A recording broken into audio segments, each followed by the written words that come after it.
شباب خليكم منتبهين الحرب دورات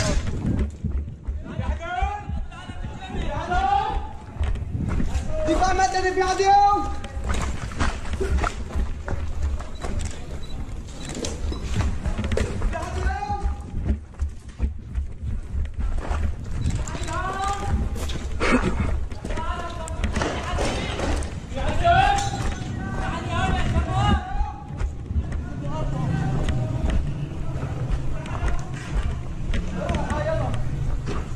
On yıl oldu.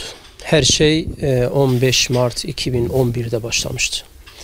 Ve Dera ilinde bazı çocuklar okulların üzerinde bunlar sana da kalmayacak doktor şeklinde bir mesaj yazmışlardı. Malumunuz Esad'ın lakabı doktor.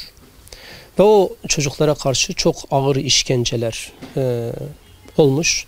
Buna karşılık özellikle aşiret bireyleri ve halk ayaklanma yapmıştı ki rejim bunların üzerine çok sert bir şekilde gitti ve olaylar öyle bir hale geldi ki bir anda başka illere ve bütün Suriye hemen hemen yayılmaya başladı ki rejim bunlara karşı artık katliamlarla karşılık verdi ki o dönemde Arap Baharı dediğimiz bazı Tunus, Libya, Cezayir gibi yerlerde herkes diyordu ki Suriye'de de 2 ay, 3 ay devam edecek, bitecek.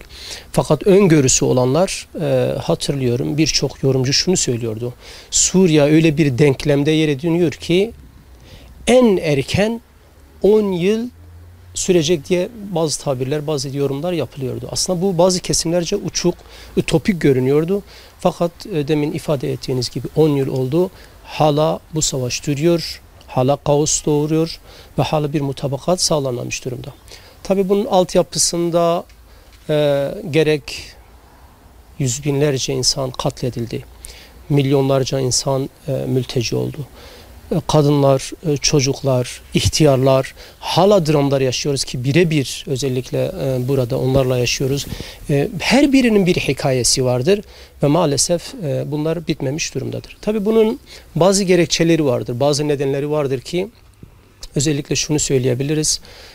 Dış dinamikler var, iç dinamikler var. Suriye ile ilgili olan komşu ülkeler var ve Batı ülkelerin müdahalesi vardır.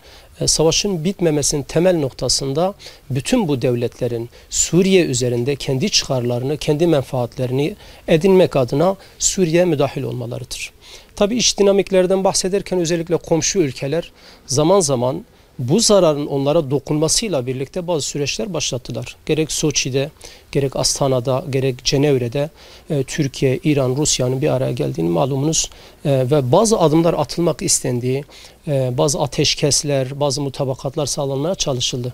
Fakat zaman içerisinde bunların sahaya yansımadığı ve aslında bu ülkelerin gerçek bir samimiyetle meseleye yaklaşacaklarından ziyade herkes ipin ucunu kendi tarafına çekmesi, kendi menfaatlerini gözetmesi, kendi çıkarlarını gözetmesi nedeniyle bu mutabakatlar sahaya yansımadı. Belki 2017 Moskova mutabakatı dediğimiz bir ateşkes anlaşması sonucunda 300 bine yakın insan evet Suriye'ye dönmüş bulunuyor. Fakat bu yetersiz bir denklemdir. Diğer tarafta başta ABD ve Rusya olmak üzere Suriye konusunda hiçbir samimiyet göstermiyorlar.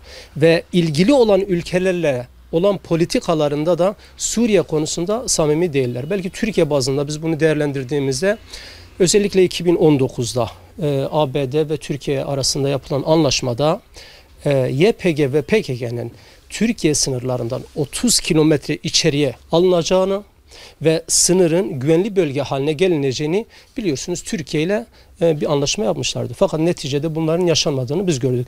Yine aynı şekilde Rusya'nın hani Türkiye özelinde meseleyi anlıyoruz. Münbiç ve Tel Rifat konusunda YPG ve PKK'nın oradan çekileceği ve bu taahhüdü Türkiye verdikleri halde geldiğimiz noktada aradan 1 yıl 2 yıl geçmesine rağmen bunlar sağlanmadı. Yani mesele şu, bunlar Suriye konusunda ilgili devletler kesinlikle herkes çıkarını gözetiyor. insanlık adına, Suriye halkı adına, Suriye'nin sınırları konusunda samimi olmadıklarını biz buradan söyleyebiliriz. Çözüm noktası olarak bazı şeyler söyleyebiliriz ki siz bunu da vurguladınız. Çözüm noktası birincisi siyasal anlamda anlaşmadır. Yani masadır. Savaş hiçbir şekilde bir sonuç doğurmuyor ki 10 yıl sonunda biz hala bunu Suriye üzerinden konuşuyoruz. Ve bunlar da bir araya geldikleri zaman samimiyet içerisinde gerçekten Suriye halkının ve Suriye sınırlarının muhafazası için bir samimiyet gösterilmesi gerekir. Bunun da bir yolu var. Özellikle kendi meselelerini, Müslüman ülkeler, yani bu Türkiye olabilir, bu İran olabilir, bu Suriye olabilir, bu Irak olabilir ve hakeza diğer ülkelerde kendi meselelerini ecnebi devletlere, başta ABD ve Rusya'ya havale etmemeleri gerekir ki böyle yaptıklarında çözüm noktasını bulabilirler. Fakat her bir taraf bir devleti tutup ben çözüm noktasına gideceğim dediğinde kesinlikle bu mesele çözülmeyecektir.